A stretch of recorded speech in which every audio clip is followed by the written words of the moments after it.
head back now to Kranskop, where Nqobile Madlala is, with police who are monitoring the travel habits of those who are returning from their long weekends, those who were lucky to go away on long weekends. Nqobile Madlala, if you can hear me, are the roads busy yet? Are people making their way to their various destinations? Or are you finding that the roads are still relatively calm?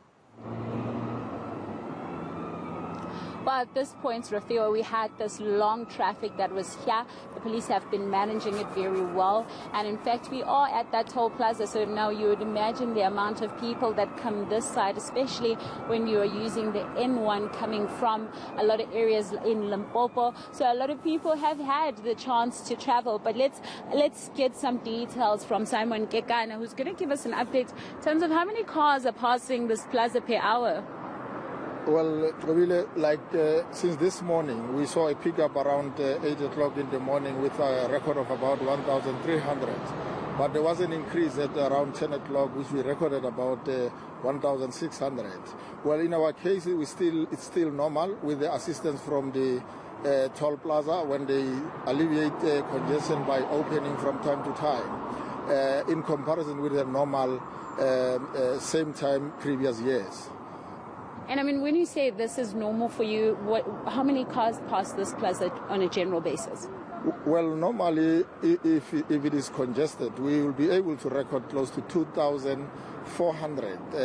If it is more than 2,000, then we know that we do have a challenge. But we have regarded the 1.6 as normal because we are able to manage that.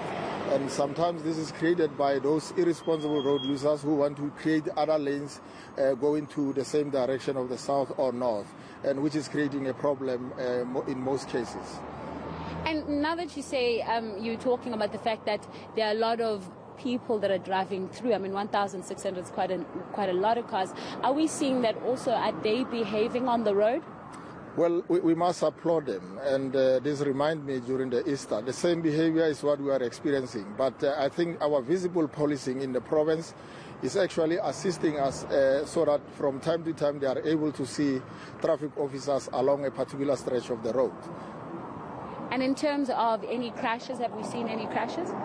Well, as a province, we have recorded 6 lives in separate incidents. We had 4 people who died along the N1 in Musina, where a Toyota sedan collided with a bus, and 4 people died instantly on the scene.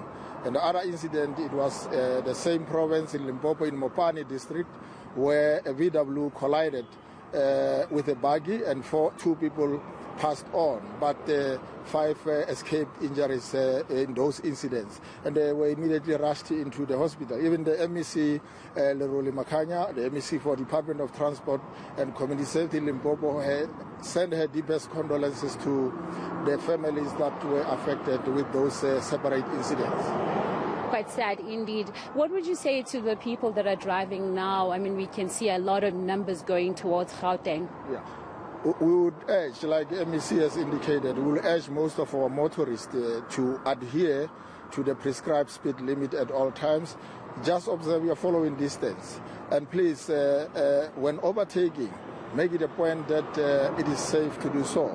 Because those separate incidents, the causal factors and the causes are those such incidents where people they just overtake and without checking the blind spots and checking whether the other side of the road is safe. Thank you very much, Simon Kekanade.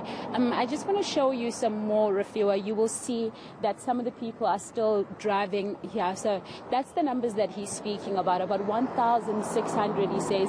That was the peak that they have noticed here in terms of the cars that are passing by. So you can see they've just recently opened before we started crossing, and there was a lot of cars just speeding past here, and now again it started building up. But he's saying 1,600 is not a very big number for the N1. They normally feel that the challenge at 2,000 becomes quite hectic then, and that's when they start worrying. But at this point, these are the numbers that they're experiencing. But that, nonetheless, is still quite a number of people driving back on that N1 side.